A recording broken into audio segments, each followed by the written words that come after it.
Ашнакиевич Абадиев родился в 1906 году в селе Насыркорт. В 1924 он поступает в Северокавказскую кавалерийскую школу горских национальностей и успешно оканчивает ее через 3 года. В 1930 году его назначают командиром Ингушского кавалерийского взвода в городе Орджоникидзе, а 27 июня 1941 года попадает на фронт в чине майора заместителем тяжелотанкового полка под Смоленск. Когда формировался чечено-ингушский 255-й кавалерийский отдельный полк, то именно это было поручено японцу Абадиеву.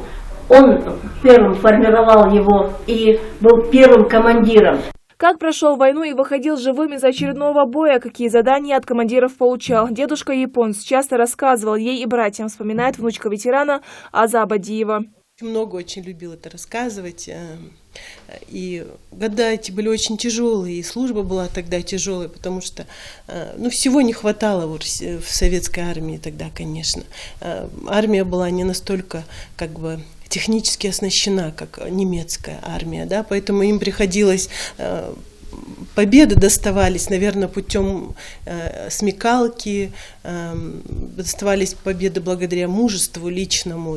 За все время службы японец Абадиев сменил не одно военное подразделение и полк, но куда бы ни забрасывала его судьба, Абадиев всегда показывал пример мужественности и дисциплинированности. Задания, которые поручали командиры, выполнял блестяще.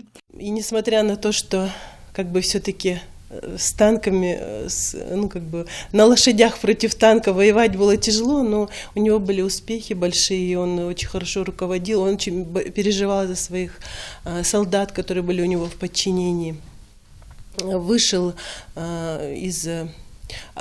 из окружения один раз в очень тяжелой борьбе, потеряв очень много солдат, но благодаря мужеству и стратегии против огромной танковой дивизии на 9 лошадях, вот он с 9 своими соратниками вышел из окружения, благодаря чему был удостоен правительственной награды.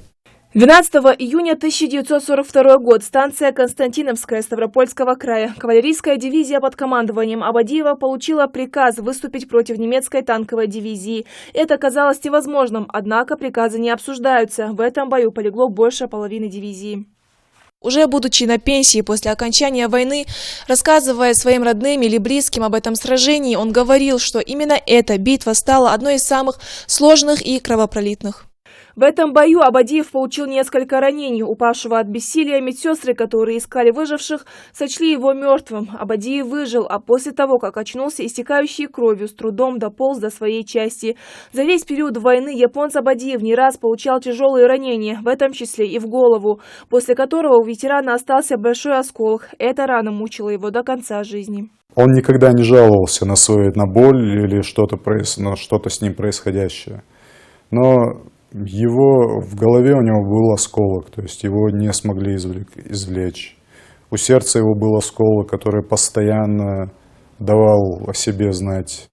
Японец Абадиев отдал советской армии 30 лет. После окончания войны он продолжил службу уже как преподаватель военного дела, воспитывая будущих защитников Отечества.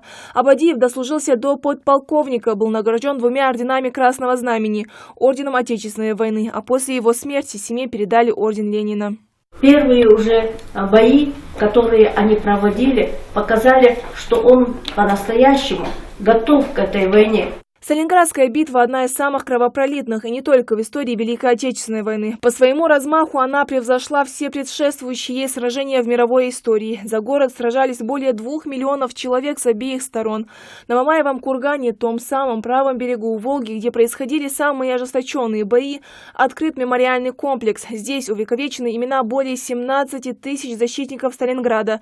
Там высечено имя сына ингушского народа, командира кавалерийского полка, подполковника японца Абадиева. В торжественном открытии мемориальной стелы принял участие и глава Ингушетии Юнусбек Евкуров.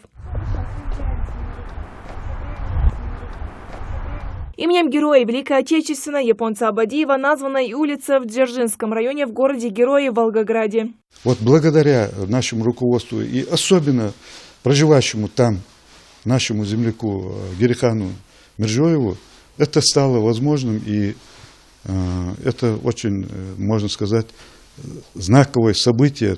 Семья Абадиевых гордится своим мужественным предком и хранит историю жизни ветерана, рассказывая младшим. Шабазгерей Сагов историю своего прадеда, наверное, знает лучше всех. Помнит все даты, названия полков, где он служил или командовал. Его товарищи описывали как очень мужественного человека, большой чести. Они описывали его так, что он мог принять в трудную минуту решение, главное решение. Он много раз спасал жизни. Это такой человек, на которого нужно равняться. Шабазгерей готовится принять участие в шествии бессмертного полка, с гордостью пронести портрет деда и рассказать историю героя Великой Отечественной японца Абадиева. Больше всего Шабазгерей жалеет, что не застал прадедов живых. Индира Манкива, Майрбек Миржоев, Новости 24.